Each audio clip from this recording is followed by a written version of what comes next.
समाज बा।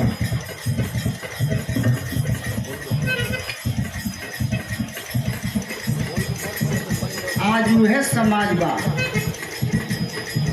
हमारे घर को होखे तब, आप लोगन के घर को होखे तब ऐसा ऐसा पहनावा हो गई बा कि देखला के बाद अपनहू के शर्म लगत बा,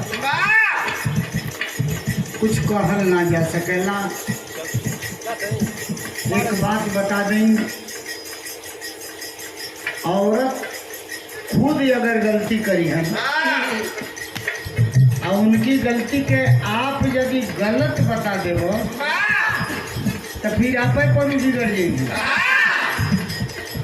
माने अपन गलती करके भी गलती माने के तैयार ना हो। हम सोचली कि ऐसने गीत के माध्यम से संदेश दें कि ये लोगन के बुरा भी न लगे और संदेश भी हो जाए। अभी अभी ये पुष्पहार बहुत से रुपए पुरस्कार परम आदरणीय श्री शिव कुमार पांडे और मधुकर कवि जी आपके द्वारा प्रदान किए गए हैं। कोट कोट प्रणाम है। तो ये गीत के हम लिख रहे हैं, जिंदगी का तीन पहलू, बचपन, जवानी, बुढ़ाई। और दिन का तीन पहलू, सवेर, दोपहरिया, सांझ। दिन का तीनों पहलू से तुलना बा जवानी का तीनों पहलू का। बिचलकी बड़ी खतरनाक हो गई। बिचलकी मतलब बुझत हुआ जवानी। जवानी बड़ी खतरनाक हो गई।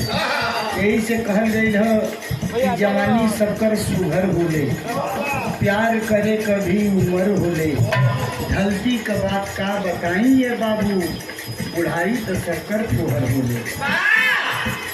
हमार जवानी के प्रति संदेश बा, चढ़ल बा जवानी, चढ़ल बा जवानी, चलना मचल के।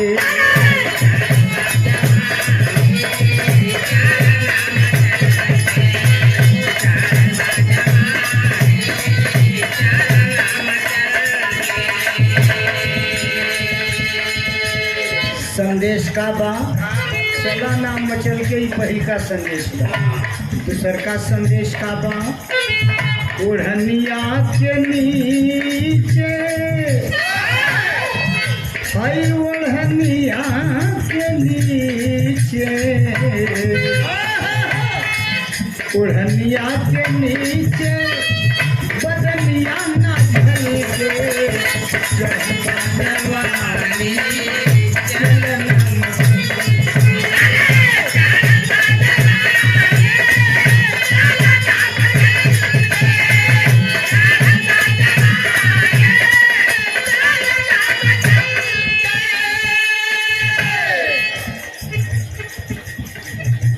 जवानी दशा दिन ये कर के कर जवानी का पूरे पर कौन भीड़ पड़ गई रे। ये गर्मी में बा एकर गर्मी कैसे झरी। राम निवास के पास दवाई बा।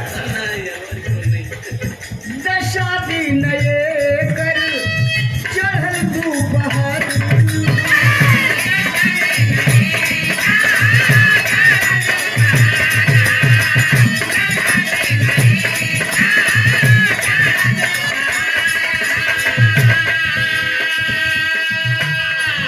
जेठ का दोपहरिया, चिलचिलाती धूप, असह्य गर्मी, उहे हाल ये जवानी का है। जेठ के दोपहरिए भूखला, नशा दिन ये कर चढ़ल दोपहर, मद में सनाइल त मिठ का जहर। मद माने होला नशा, मद माने होला शराब, और मद माने होला घमंड। तीनों में से कोनो अर्थ निकाल ला। स्वीट पॉइजन है जहाँ जवानी दशा दिन कर चढ़ल दोपहर हो मद में सनाइल कर मिठ का जहर हो देखा दिल सब कर देखा दिल सब कर देखा दिल सब कर रहनिया बदल के चढ़वा जवानी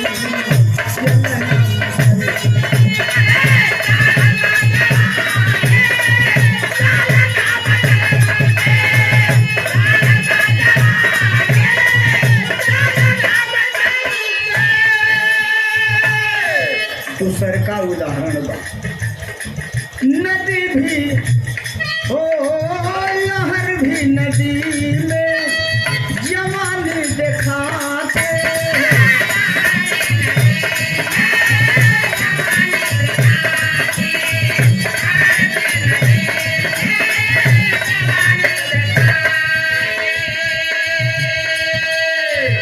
ओ राजा ले अपना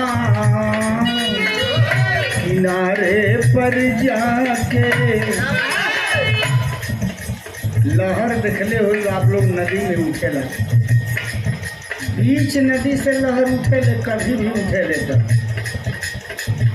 आ बीच नदी से उठेले तो बड़ा उछाल मार के उठेले एक बाद उ लहर दोनों तरफ बढ़ेले ओहू किनारा एहू किनारा जैसे जैसे दोनों किनारा की ओर लहर बढ़त जाले वैसे वैसे ओकर गति कम हो जाए आ एकदम किनारे पर जाके वो लहर खत्म हो जाए वे हाल ये जवानी कह नदी का लहरिए है उठले तो उछाल मार के उठले दोनों ओर बढ़ेले माने दोनों ओर का मतलब अच्छाई की ओर भी जाले बुराई की ओर भी जाले जैसे जैसे उल्हानी की ओर जाएगी वैसे वैसे वो शांत हो जाएगी आ एकदम किनारे पर जाके खत्म हो जाएगी यही से कहना था लहर भी नदी में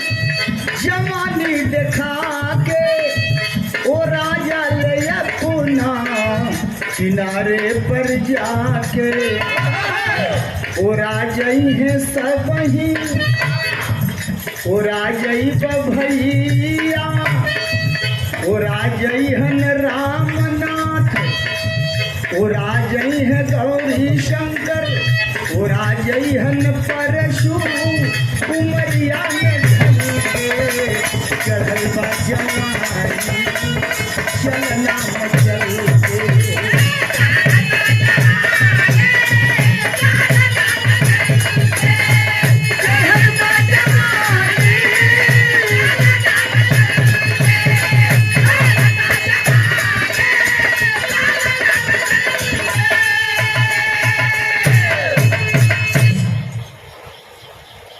बड़ा बढ़िया